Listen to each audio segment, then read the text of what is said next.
તો રાજકોટમાં ઈ-કેવાયસી માટે લાંબી કતારો જોવા મળી છે। સવારે 6 વાગ્યાથી આવેલા અરજદારોમાં ભારોભાર રોષ છે। લાઇટ ન હોવાને કારણે ટોકન ન આપતા રોષ ફેલાયો છે। ટોકન ન આપતા અરજદારોએ હોબાળો મચાવ્યો હતો। જૂની કલેક્ટર કચેરીએ લાંબી કતારો સવારથી જ લાગી છે। તો ઈ-કેવાયસી માટે અરજદારો વહેલી સવારથી પહોંચી તો જાય છે, પરંતુ સિસ્ટમ ન ચાલતા, લાઇટ ન હોવાથી, ક્યારેક સિસ્ટમ ઠપ હોવાથી અરજદારોને વારંવાર ધક્કા ખાવાનો વારો આવે છે।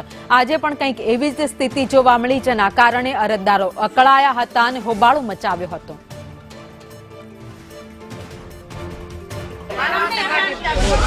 રાજકોટમાં ઈ-કેવાયસી ને લઈને જૂની કલેક્ટર કચેરીએ હોબાળો જે છે તે જોવા મળી રહ્યો છે। આપ જે પ્રકારે દ્રશ્યો જોઈ રહ્યા છો કે અરજદારો જે છે તે વહેલી સવારથી અહીંયા લાઈનમાં ઊભા હોવા છતાં પણ ટોકન જે છે તે આપવામાં આવી નથી રહ્યા। લાઇટ ન હોવાનું બહાનું કરી અને અત્યારે ટોકન જે છે તે નથી આપવામાં આવી રહ્યા। લોકો જે છે તેમાં ક્યાંક ને ક્યાંક રોષ જોવા મળી રહ્યો છે। 300 થી પણ વધારે લોકો વહેલી સવારે 6 વાગ્યાથી લાઈનમાં જે છે તે અહીંયા ઊભા છે।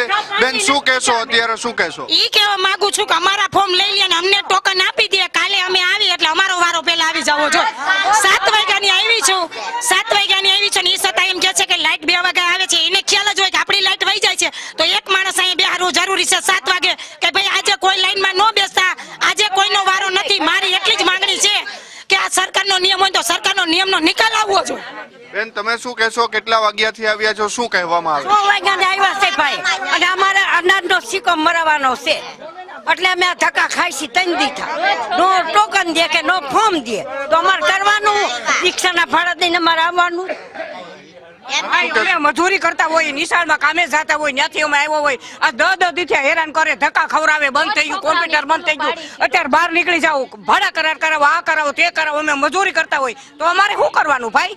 તો એને અગાઉ કહી દેવાય ને, કોઈ એને અગાઉ કહી દેવાય કે બેનું તમે ન આવતા, 6 વાગ્યામાં લાઈનમાં બેઠા હોય, ટોકન આપશે અને અત્યારે એમ કહી દે વયા જાવ, લાઈટ નથી આવવાની, તો અમારે શું કરવાનું ભાઈ? અમે મજૂરી કરતા હોય, અમે કઈ સરકારી નોકરી તો નથી કરતા ભાઈ કે હાલો અમે સરકારી નોકરી કરી પગાર અમે મજૂરી કરીશી ભાઈ।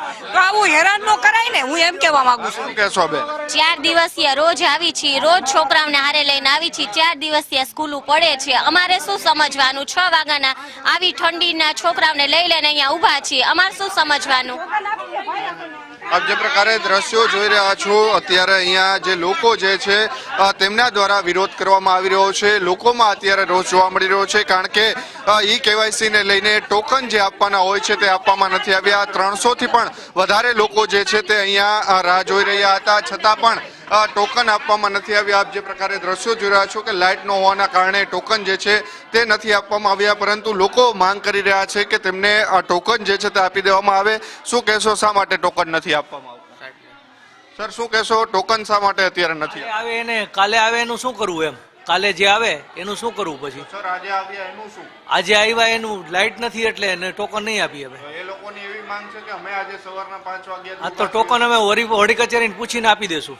બરાબર, હા, વડી કચેરીને પૂછી। હા, આજે અહીંયા જે અત્યારે કર્મચારીઓ બેઠા છે તેમનું પણ કહેવું છે કે વડી કચેરીએ પૂછીને ટોકન આપવામાં આવશે, પરંતુ ક્યાંક ને ક્યાંક બીજી બાજુ ઈ-કેવાયસી ને લઈને ગઈકાલે પણ અરજદારો જે છે તેમના દ્વારા આક્ષેપ કરવામાં આવ્યા હતા કે જે એજન્ટો જે છે તે 600 રૂપિયા લઈ અને કામ જે છે તે કરાવી રહ્યા છે, ત્યારે અત્યારે અરજદારોને ટોકન ન આપતા ફરી એક વખત અહીંયા જૂની કલેક્ટર કચેરી ખાતે હોબાળો થયો છે અને તેમાં ક્યાંક ને ક્યાંક અત્યારે લોકોનો રોષ જે છે તે જોવા મળી રહ્યો છે અને તાત્કાલિક તેમને ટોકન આપવા માટે આપવામાં આવે તેવી તેઓ અત્યારે માંગ કરી રહ્યા છે। કેમેરા પર્સન માધવ ભટ્ટ સાથે મયુર સરવૈયા, સંદેશ ન્યૂઝ, રાજકોટ।